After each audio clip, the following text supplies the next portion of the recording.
Starting with the name of Almighty Allah, who is the most merciful and beneficent. Hope you all are fine. I am Adil Ahmed, lecturer English, now working in Tamir Watan Public School and colleges for last 5 years. Today we are going to learn Bloom's taxonomy. Why it's the need of time to learn the Bloom taxonomy, what's the importance of this taxonomy, how it's related to our teaching, and why it is so important to learn in today's teaching scenario. We will learn it all the things inshallah. जैसे कि हमें पता है कि change हो चुका है हमारा जो एग्ज़ामिनेशन सिस्टम है SLO बेस पर हो चुका है, जो इस बार 9th में प्रैक्टिस भी किया जाएगा। तो जैसे स्टूडेंट्स की जो है वो असेसमेंट का तरीका बदल रहा है, इसी तरह टीचर्स को भी अपना मेथड ऑफ टीचिंग जो है उसको अपडेट करने की ज़रूरत है। SLO बेस को अगर सामने रखा जाए तो स्टूडेंट लर्निंग आउटकम्स जो हैं वो हमें क्रैमिंग से बाहर निकालती हैं। एप्लीकेशन बेस्ड लर्निंग होती है, एवेल्यूएशन बेस्ड लर्निंग होती है, जहाँ पर क्रिटिकल थिंकिंग आती हैं बच्चे के अंदर, जहाँ बच्चे के अंदर क्रिएटिविटी आती है। तो आया ये सारी चीज़ें अचीव हो जाएंगी उसी पुराने वे ऑफ टीचिंग से जो हम मोस्टली GTM यूज़ करते हैं, ग्रामर ट्रांसलेशन मेथड, आर्ट्स के सब्जेक्ट के लिए। एंड फिर जब हम साइंसेस की बात करते हैं तो वहाँ पर भी हमारी अप्रोचेस बड़ी डिफरेंट होती हैं। तो हमें अपनी टीचिंग मेथडोलॉजीज़ को भी जो है वो करना पड़ेगा, अपडेट करना पड़ेगा। तो उसके लिए जो बेस्ट है, अगर ब्लूम टेक्सोनॉमी को सही तरीके से समझ लिया जाए तो आपकी टीचिंग मेथडोलॉजी जो है वो बहुत ज़्यादा इम्प्रूव हो जाएगी, जिससे आपको बड़ी आसानी हो जाएगी आने वाले वक्त में एक चैलेंजिंग टीचिंग को compete करने के लिए, उसको फुलफ़िल करने के लिए। तो आज हम एक्सप्लेन करते हैं फुली कि ब्लूम टेक्सोनॉमी है क्या, इसके डोमेन कितने हैं, आया ये हमारी टीचिंग को कैसे जो है वो अपडेट कर सकती है। तो let's see the introduction of it. Firstly, what is the mean by taxonomy? So taxonomy mean the classification. This Bloom taxonomy is actually given by Benjamin Bloom, and he published with his co-worker in 1956. And firstly, the name of this taxonomy was the taxonomy of educational objectives. यानी ऐसी taxonomy, ऐसी classification of works कि जिनसे हमारे educational objectives हासिल हो सकें। अब ये बात भी बड़ी इंपॉर्टेंट है कि एजुकेशनल ऑब्जेक्टिव्स क्या होते हैं, उनको भी इंशाल्लाह हम डिस्कस करते हैं। 3 हायरार्किकल मॉडल्स पेश किए हैं बेंजामिन ब्लूम ने, जिनको हम 3 डोमेन्स भी कह सकते हैं। कॉग्निटिव है, साइकोमोटर है, एंड अफेक्टिव डोमेन है। तो उनको भी हम डिस्कस करते हैं। Here is just in introduction of it. फिर ये जो बेंजामिन ब्लूम ने जो टेक्सोनॉमी दी, इसे रिवाइज़ किया लॉरेन एंडरसन ने 2001 के अंदर, और एक स्लाइड सी चेंज हुई, वो भी हमारी डिस्कशन का हिस्सा रहेगी। और फिर उसका नाम बदलकर एक taxonomy of teaching learning assessment रख दिया गया। आया ये क्या चेंजेस हैं, इसकी क्लासिफिकेशन से हमें जो है वो क्या सीखने को मिलेगा, और जो ब्लूम और लॉरेन एंडरसन की टेक्सोनॉमी में फ़र्क क्या क्या हैं, और आया ये क्लासिफिकेशन कैसी हैं, डोमेन कैसे हैं। We have to learn all these thing. पहले बात कर लेते हैं लर्निंग ऑब्जेक्टिव पर। लर्निंग ऑब्जेक्टिव होते क्या हैं? The statement that describe what a student is expected to learn from the lesson, mean to say that whenever you are in the class, so whatever topic you are teaching, what are the objective, what you are expecting from the student, that after the end of your lecture what the student will be able to learn. ठीक हो गया? यानी for example मैं adjective समझाता हूँ class में, तो at the end of my lecture I am expecting that कि एडजेक्टिव की डिफिनीशन आनी चाहिए बच्चे को, एडजेक्टिव को वो पहचान सके, और एडजेक्टिव को वो डिफ्रेंशिएट कर सके किसी दूसरे पार्ट ऑफ स्पीच से। या फिर अब उसके हायर लेवल पर जाऊँ तो वो एडजेक्टिव से रिलेटेड सेंटेंसेस जो है वो मुझे ड्राइव करके दे सके। ये मेरे ऑब्जेक्टिव होंगे। What are your learning objective? As a teacher आप ज़रा अपने माइंड के अंदर जो हैं वो रिवाइज़ करें कि आपके लर्निंग ऑब्जेक्टिव क्या होते हैं when you enter in the class. ऐसा तो नहीं है कि लर्निंग ऑब्जेक्टिव के बगैर हम क्लास में जाते हैं और we just narrate a topic there, teach a topic there, and outcomes के बगैर हम बाहर निकल आते हैं।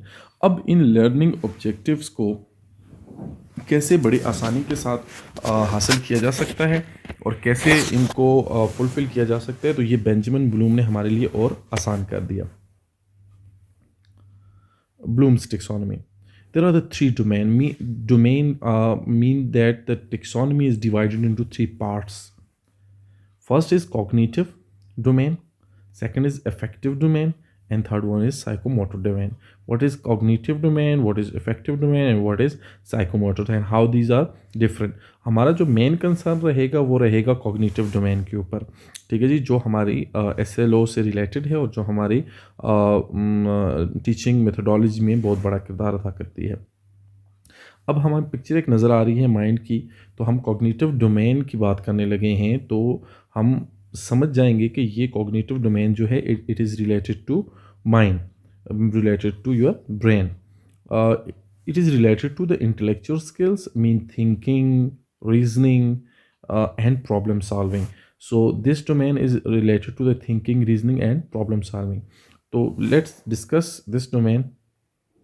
यानी कि अगर हम सम अप करें तो knowledge and development of intellectual things in your mind, ठीक है। तो कॉग्निटिव डोमेन क्या है कि नॉलेज की डेवलपमेंट या इंटेलेक्चुअल थिंकिंग जो आपके माइंड के अंदर आती है, यानी आपको चीज़ पर रीजनिंग, यानी वही एडजेक्टिव वाली एग्जांपल हम सामने रखें, तो if someone is asking my student कि you have been taught by your teacher that के what is adjective, how you can use it, so can you differentiate between adverb and adjective.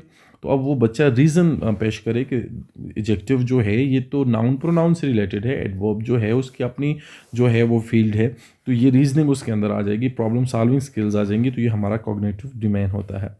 अच्छा, इसको हम फिर अलग अलग से डिवाइन करते हैं। नेक्स्ट है इफेक्टिव डोमेन।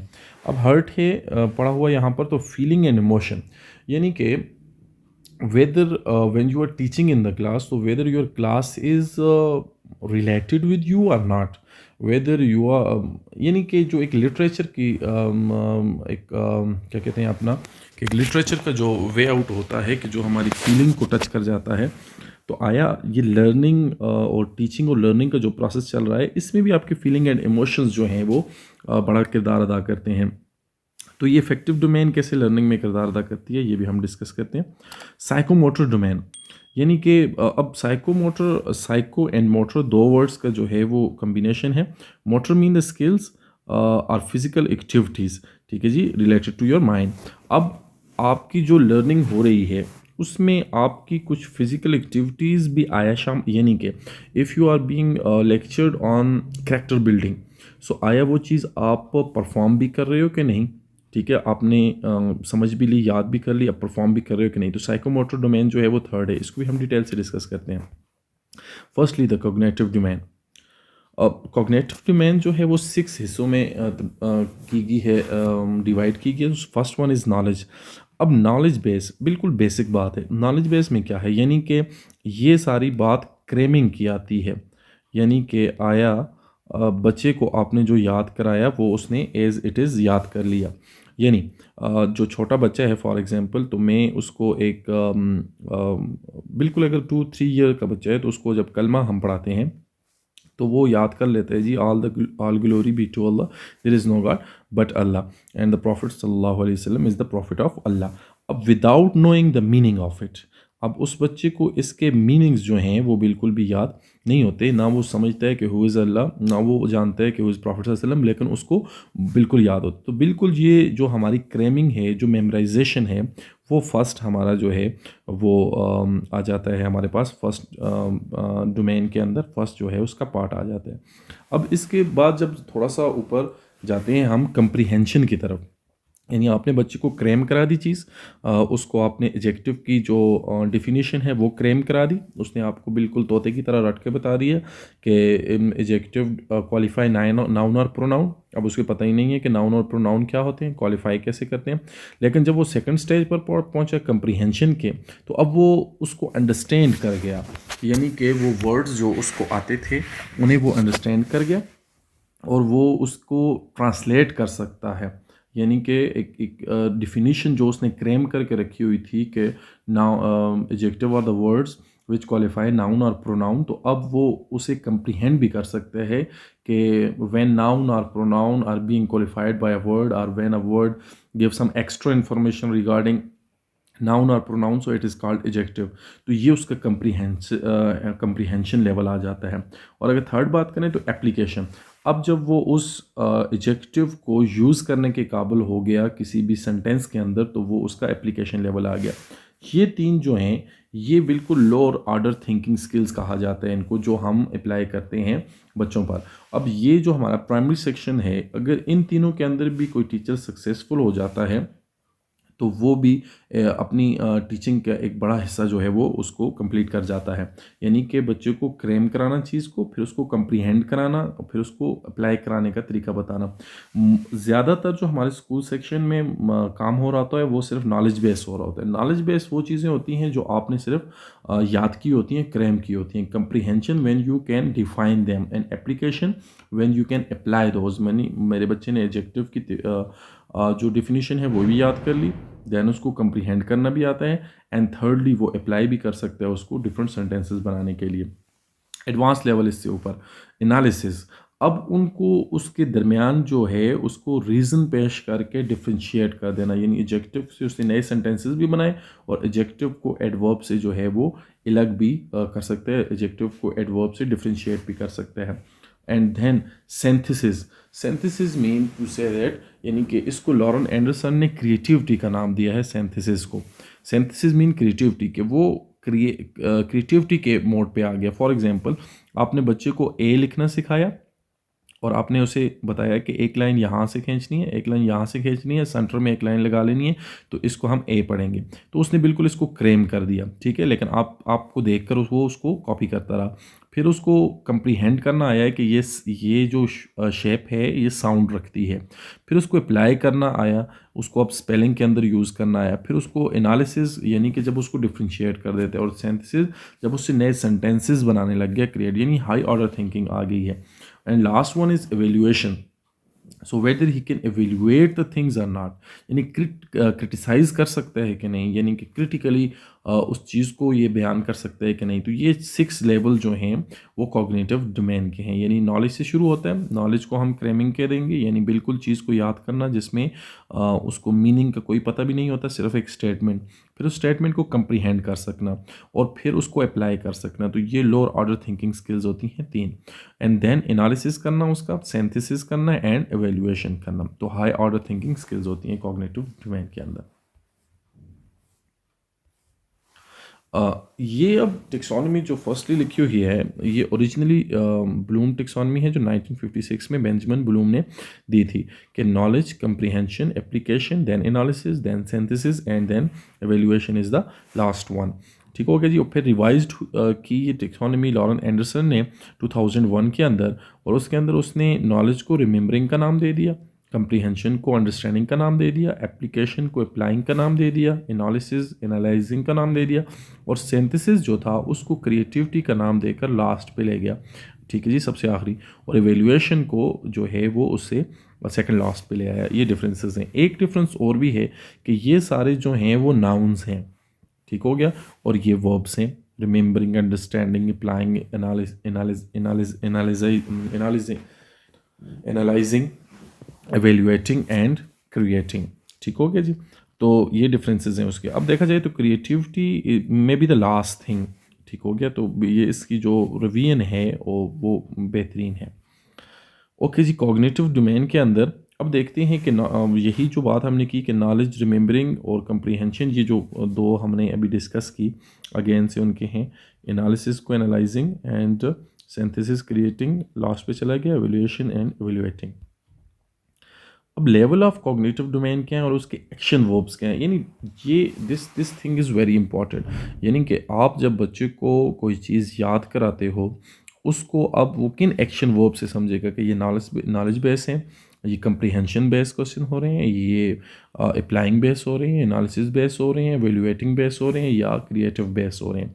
तो हमारे पास कुछ एक्शन वर्ब्स हैं जो उससे रिलेटेड हैं। यानी रिमेंबरिंग, तो वर्ड जब भी रिमेंबरिंग से रिलेटेड कोई क्वेश्चन आप बच्चे को लिखाएंगे या याद कराएंगे, तो वो उस इन वर्ब्स के ऊपर से शुरू होगा। Define, list, state, recall, recognise, repeat, select, quote, match, identify, recite, name, etcetera. और ये नॉलेज बेस होगा, क्रेम बेस होगा, डिफिनीशन एग्जैक्ट्स होंगी। Secondly comprehension. कंप्रीहेंशन में क्लासीफाई, इंटरप्रेट, डिस्क्राइब, एक्सप्लेन। ठीक हो गया, एक वन अपर लेवल आ जाता है उससे। और अप्लाइंग के लिए वो जो एक्शन वर्ब यूज़ होंगे वो compute, apply, choose, examine, write, solve, produce, utilise, use, make use of, etcetera, ये यूज़ होंगे। एंड लास्ट जो फोर्थ वन है यानी लोअर ऑर्डर थिंकिंग से जो हाई ऑर्डर थिंकिंग की तरफ हम जाएंगे, वो एनालिसिस आ जाएगा पहला, analyse, classify, connect, deduce, compare etcetera, and then evaluating की तरफ आ जाएंगे, appraise, argue, assess, conclude, criticise etcetera, and creating last one, adapt, create, construct, compose, design, formulate, modify, etc. तो ये हमारे जो लेवल थे, 6 लेवल ऑफ लर्निंग थे, तो उनके ये एक्शन वर्ब्स आ गए हैं जिन्हें हम अच्छी तरह से जहन में बिठाएंगे, इनकी एक पिक्चर लेकर अपने पास रखेंगे ताकि हमें जब भी क्लास के अंदर पढ़ा रहे हों और हम कोई क्वेश्चन बच्चे से बनवा रहे हैं अपने साइंस के किसी टॉपिक के अंदर से, तो अगर हम रिमेंबरिंग बेस बनवा रहे हैं, नॉलेज बेस बनवा रहे हैं, तो हमें इस तरह के वर्ड यूज़ करने हैं जो एग्जैक्टली हमारी बात को डिफ़ाइन करेंगे। और फिर आया हम कंप्रीहेंशन बेस बना रहे हैं या एप्लीकेशन बेस बना रहे हैं। आई होप यहाँ तक जो हमारा कॉग्निटिव डोमेन है वो क्लियर हो गया होगा। अगर इतना ही क्लियर हो गया है तो let's have a quiz time. Question है जी, a teacher write an instructional objective as by the end of this lesson the student will be able to use verb in their sentences. यानी एक teacher जो है वो अपना objective ये रखता है कि मेरा बच्चा जो है वो मेरे लेक्चर के बाद वर्ब को सेंटेंस के अंदर यूज़ करने का तरीका सिखा देगा। The sub domain are level of learning. अब जो हमने कॉग्निटिव डोमेन के अंदर जो लेवल ऑफ लर्निंग नॉलेज से लेकर क्रिएटिविटी तक हमने सीखे हैं, उनमें से ये कहाँ पर फॉल करते हैं? नॉलेज बेस्ड क्वेश्चन है, कंप्रीहेंशन बेस्ड, एनालिसिस या एप्लीकेशन बेस्ड? तो ये आप कमेंट्स में बताएंगे। Question number 2, which domain is not included in Bloom taxonomy? हमने कुछ डोमेन्स पढ़ी ब्लूम टेक्सोनॉमी की 3, तो उनमें ये 4 ऑप्शन में से कौन सी ऐसी है जो उसमें शामिल नहीं थी? Again I will wait for your comment whether you understand the cognitive domain और not. Third question, a child is able to tell that the dog is living thing. एक बच्चा ये बताने के काबिल है कि कुत्ता जो है वो एक जानदार चीज़ है, and the fan is non living thing. Differentiate कर रहा है दोनों चीज़ों के दरमियान। Which learning objective is shown to be achieve by this statement? तो आपने इस स्टेटमेंट से कौन सा लर्निंग ऑब्जेक्टिव लिया? क्या ये नॉलेज बेस्ड थिंग हुई, एप्लीकेशन हुई, कंप्रीहेंशन हुई या एनालिसिस हुआ? ये भी आप बताएंगे और राइट आंसर पर हम आपको कमेंट्स के अंदर बताएंगे। Number 4, a child is able to make the right decision after thinking. एक बच्चा सोचो विचार के बाद सही डिसीजन लेने के काबिल हो जाता है। What kind of learning objective is this? तो ये कौन सा लर्निंग ऑब्जेक्टिव हुआ? आया एवल्यूएशन हुई, कंप्रीहेंशन हुई, एनालिसिस हुई या फिर नॉलेज हुआ? अच्छा जी, फिर एक लास्ट क्वेश्चन है हमारे पास कि if levels are given like this, अगर ये लेवल दिए हुए हों, knowledge, comprehension, application, evaluation, synthesis, analysis, then identify the correct order for cognitive domain of Bloom taxonomy. हाँ जी, यहाँ पर हमें एक छोटी सी कन्फ्यूजन है कि 2 हमने टेक्सोनॉमीज़ देखी थी जिनकी तरतीब जो है वो डिफरेंट थी। एक तो बेंजामिन ब्लूम की थी, एक लॉरेन एंडरसन की थी। तो हमने कौन सी फॉलो करनी है?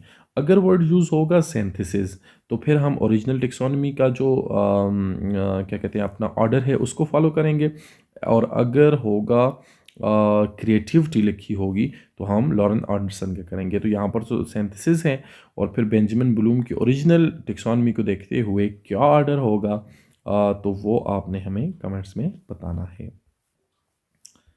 Let's discuss the affective domain. Affective domain is related to your feeling and emotions. What is the aim of education? यानी कि हमारी एजुकेशन का मकसद क्या होता है? इंटेलेक्चुअल डेवलपमेंट भी होती है, सोशल डेवलपमेंट भी होती है बच्चे की, इमोशनली भी उसको डेवलप करना है, फिज़िकली भी उसको स्ट्रॉन्ग बनाना है, और मॉरली भी जो है वो उसको, यानी कि इन सारी चीज़ों को जमा करके हमने बच्चे को एक कंप्लीट एंड कम्पैक्ट पर्सनालिटी हमने उसकी बनानी है। यही तो टीचिंग का मकसद होता है। यानी आपने क्रैम करवा लिया बच्चे को, क्रिएटिव बना लिया बच्चे को, लेकिन उसके अंदर कोई मोरलिटी नहीं है, उसके अंदर कोई अखलाकियात नहीं है, तो आप फिर भी एक फेल्योर हैं, आपकी टीचिंग फिर भी इफेक्टिव नहीं है। तो effective domain is also very much important. Effective domain is related to emotions, attitude, motivations, feelings, values and believes. ठीक है, कि आप बच्चे को कितना जो है वो मोटिवेट करते हैं, उसके एटीट्यूड के अंदर कितनी चेंज लाते हैं। यानी अगर हम एजुकेशन की ही बात कर लें कि एजुकेशन क्या होती है, तो 1 लाइन अगर हम उसको डिफ़ाइन करें तो एजुकेशन को हम इस तरह से डिफ़ाइन कर सकते हैं कि the positive attitude in your the positive change in your attitude ठीक है, अगर आपके एटीट्यूड के अंदर मुस्बत तब्दीली आई है तो ही आप एजुकेटेड कहलाते हो, नहीं तो आपके वो कुछ इन्फॉर्मेशन हो सकती है लेकिन आप एजुकेटेड नहीं हो सकते। तो इफ़ेक्टिव डोमेन हमारी जो है वो बहुत इंपॉर्टेंट है, जो हमारे एटीट्यूड से रिलेटेड होती है, हमारी motivation towards life, motivation toward work इससे रिलेटेड होती है, फीलिंग से रिलेटेड होती है। अब ब्लूम्स टेक्सोनॉमी में इफेक्टिव डोमेन को जो है वो receiving, responding, valuing, organising and characterizing में डिफाइन किया गया।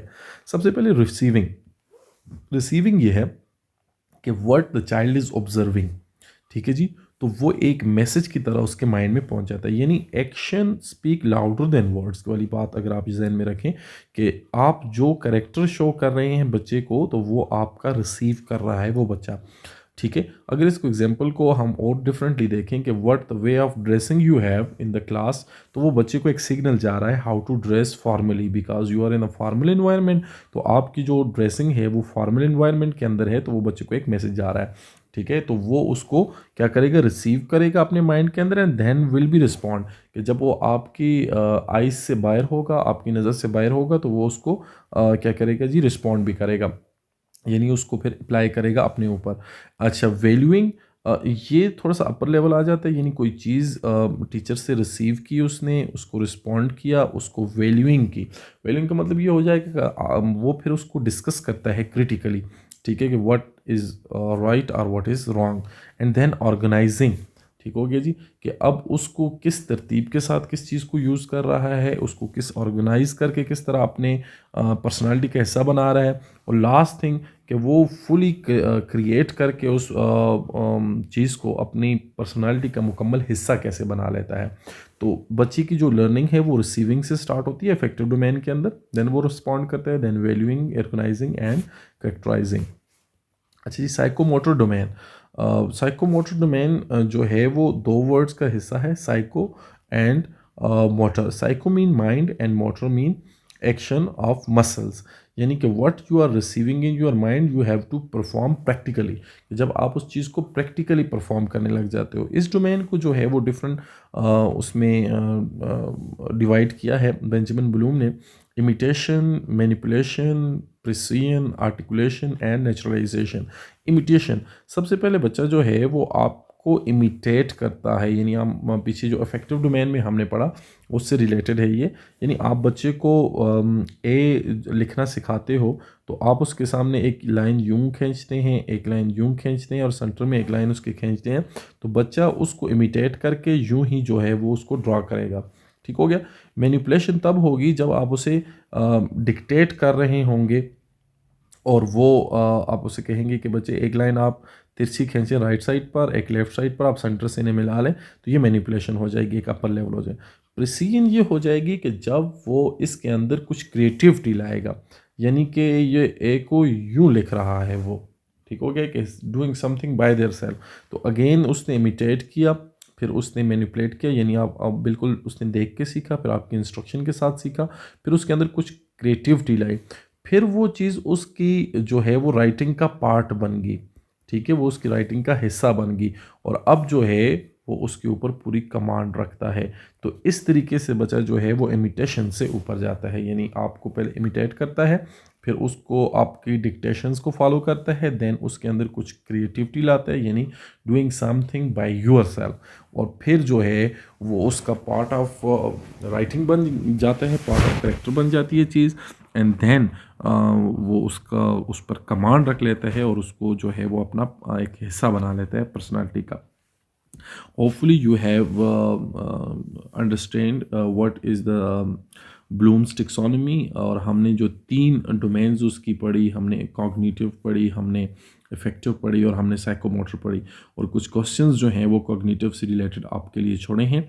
आप काइंडली इसको सुनिएगा, आपकी क्यूरीज जो हों आप कमेंट्स में बता सकते हैं, आप उन क्वेश्चन के आंसर लाजमी कीजिएगा कमेंट्स में, फिर आया हम देखते हैं कि उसमें क्या क्या आया आपको ठीक समझ आई है कि नहीं और सही आंसर क्या था। Hopefully you get this lecture. For having more videos, please subscribe this channel, and thank you to all of you.